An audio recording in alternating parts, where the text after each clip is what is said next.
강의 시작에 앞서 ERP는 기출문제를 찾기가 힘들죠. KCP에 있는 자료는 이미 답이 나와있고 가독성도 좋지 않고요. 그래서 블로그에 깔끔하게 요약본을 정리해 놓았습니다. 2019, 2020년으로 6회차씩 묶어 놓았으니 댓글에 이메일 남겨주시면 보내드리도록 하겠습니다. 요청하시기 전에 구독과 좋아요 버튼 누르는 건 잊지 말아주세요. 2019년 5회 ERP 회계 2급 실무 시작해보도록 하겠습니다. ERP의 회계 모듈 관련 시스템 환경 설정에 대한 설명으로 옳지 않은 것은 예산을 사용부서 기준으로 사용하고 있다. 사용부서 기준으로 사용하고 있다. 1번으로 돼 있죠. 1번은 맞는 설명이고요. 2번 전표 출력 기본 양식이래요. 이거는 4번을 쓰고 있다. 이것도 맞고요. 전표 입력 시 과거 유사한 전표를 전표 복사 기능을 사용하여 입력할 수 있다. 전표 복사 사용 여부, 사용한다 라고 되어 있죠. 3번도 맞는 설명이고요. 전표 분계 시 차변, 대변 분계만 사용 가능하고 입금, 출금, 간편 분계는 사용 불가능하다. 입출금이라고 써보겠습니다.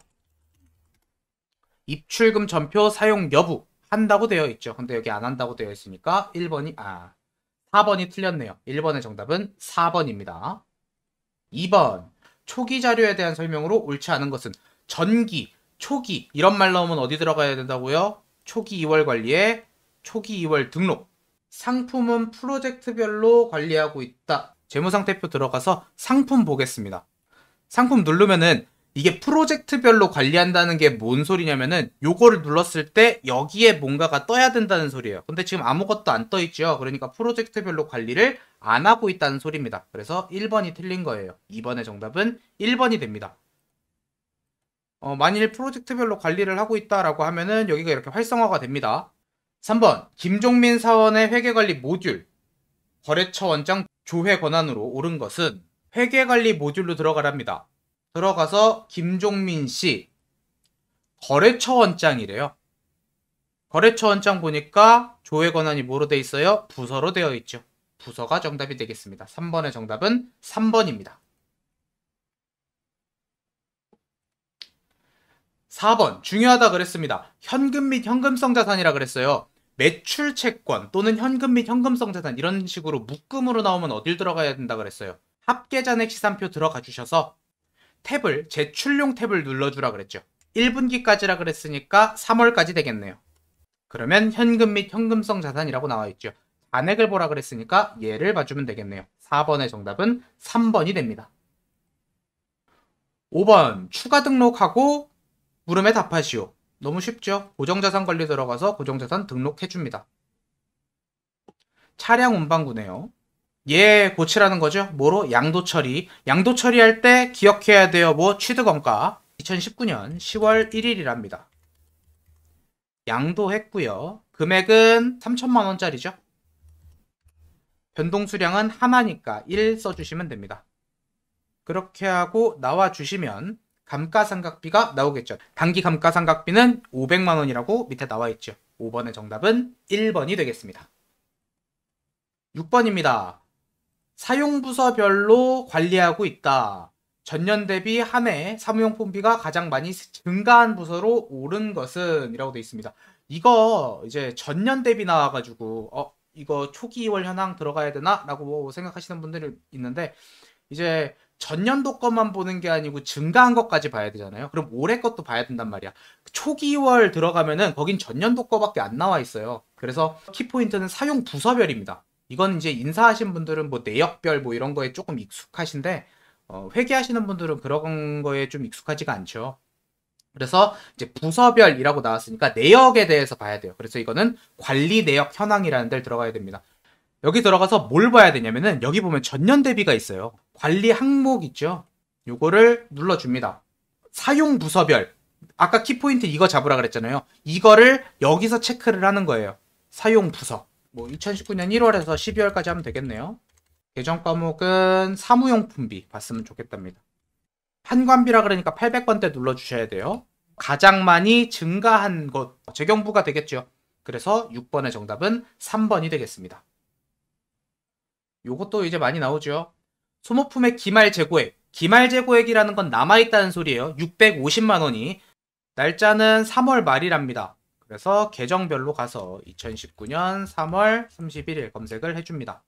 그럼 소모품이 보여요. 얼마가 있어요? 1050만 원이 있대요. 근데 지금 실제로 있는 건 얼마야? 650이야. 왜? 400만 원만큼 썼겠죠. 그러면은 400만 원만큼 썼고 400만 원만큼 사라졌다고 표시를 해줘야겠죠. 1050만 원 중에서 650 만들기 위해서 대변에 소모품 400을 보내줍니다. 그만큼 썼으니까 차변에 소모품 B로 회계 처리를 해주셔야겠죠. 그래서 2번처럼 회계 처리를 하시면 됩니다. 7번의 정답은 2번입니다. 수령한 어음을 발행했다라고 하면은 지급어음 들어가줘야 된다 그랬죠. 지급어음 명세서 들어가겠습니다. 여기서 수령일로 바꿔주고요.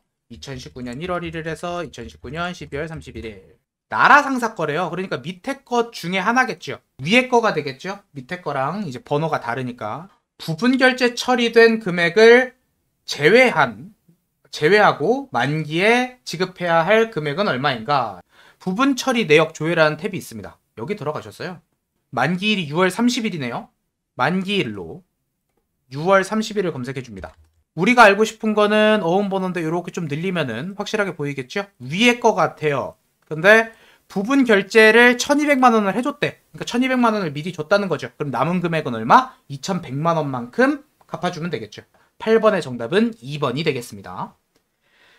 한 해 동안 지급한 비용이래요. 분기로 하라 그랬으니까 기간별 손익계산서라고 있어요. 분기별이라는 탭이 있습니다. 여기 눌러주시고요. 이렇게 보면 편하잖아요.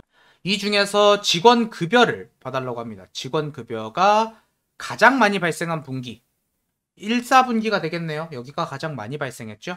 그래서 9번의 정답은 1번이 되겠습니다. 자, 거래처. 요거 저번에 한번 보여드린 적이 있을 것 같아요. 그냥 거래처 자체만 보는 거는 그냥 거래처 원장 들어가서 검색만 하면 되는데 이렇게 지역별로 나눠져 있다. 그럼 어떻게 본다? 거래처 분류로 바꿔준다. 다시 한번 보여드릴게요. 이거 제품 매출 검색해 주시고요. 1월에서 12월까지입니다. 그 다음에 여기가 원래 거래처로 하면 거래처 자체로 나오지만 이렇게 지역으로 나오면 요걸 어떻게 바꾸라 그랬어요? 거래처 분류로 바꿔주라 그랬죠. 요거를 체크를 해서 한 지역만큼 이렇게 봐주시면 됩니다. 춘천이 1억 5,900, 서울이 2억 7천, 광주가 1억 9천, 부산이 1억 6천입니다. 그래서 춘천이 제일 적었네요. 10번의 정답은 4번이 되겠습니다. 11번 집행률에 승인집행 나왔어요. 이거 대충 어디 봐야 될지 감이 오죠? 이렇게 나오면 예산실적 현황 들어갑니다. 상반기니까 1월에서 6월이네요. 승인집행으로 바꿔달래요.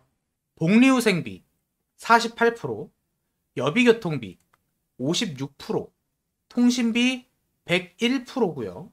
수도광열비 67%입니다. 그럼 가장 큰 거는 통신비가 되겠네요. 11번의 정답은 3번이 되겠습니다. 계정 과목에 대해서 확인을 하는 거니까 얘는 이제 계정 과목 등록 들어가 주셔야 됩니다. 세금과 공과 뭘 보라는 거냐면요. 우측 하단에 업무용 승용차 탭 있죠. 요게 입력되어 있는지 안 입력되어 있는지 확인하라는 거예요.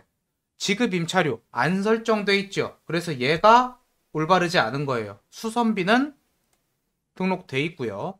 차량 유지비 등록돼 있죠. 그러니까 임차료에 등록 안 돼 있는 거 찾으라는 소리입니다. 12번의 정답은 2번이 되겠습니다. 채권 연령 분석 새로운 거 되게 많이 나오죠. 근데 한 5개씩 계속 추가가 될 거예요.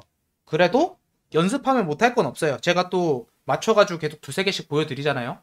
계속 똑같이 또 따라하면 되니까 당황하지 마시고 따라해 주세요. 요거 신유형입니다. 여기 키포인트 잡아주세요. 요거 나오면 채권 연령 분석 들어갑니다. 여기 전표장부 관리에 있습니다.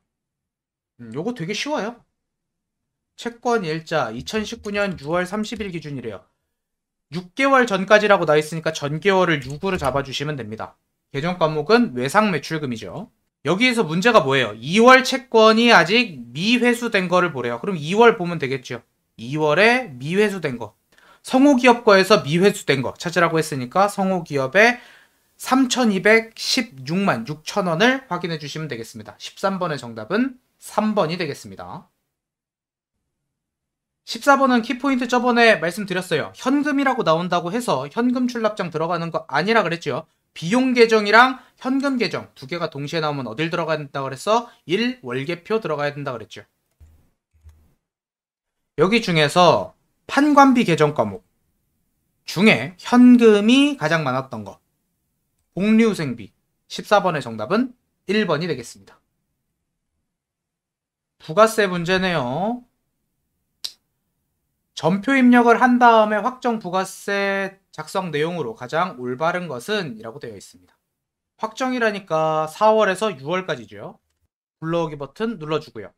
카드로 결제를 했대요. 그러니까 여기 세금 계산서 수취분에는 들어갈 수가 없다는 소리죠. 그럼 얘는 어디 들어가냐면요. 그 밖에 공제 매입세 여기 들어가게 됩니다. 여기밖에 들어갈 수가 없어요. 지금 그 밖에 공제 매입세액이 250이랑 25만원으로 되어 있잖아요. 근데 지금 이만큼을 추가로 한대요. 그럼 어디가 늘어나? 여기가 늘어나겠죠. 350이랑 35만원. 그러면은 반영되는 거는 얘밖에 없을 거예요. 그래서 그냥 얘 보면 돼요. 입력한 전표와 관련된 답이면은 얘밖에 없잖아요. 나머지는 입력된 거랑 관련이 없는걸? 16번 문제. 신용카드 발행집계표 수치명세서 들어가래요. 2019년 7월에서 2019년 9월까지. 신용카드 매출 거래가 없었다라고 하는데 여기서 보는 게 아니고요. 발행집계표에서 보는 겁니다. 영수증을 주는 쪽이, 발행해주는 쪽이 판매를 한 거예요. 그러니까 매출 거래는 내가 발행을 해줘야겠죠. 2019년 7월에서 9월까지. 있네요. 16번의 정답은 1번이 됩니다. 나머지도 봐드릴게요.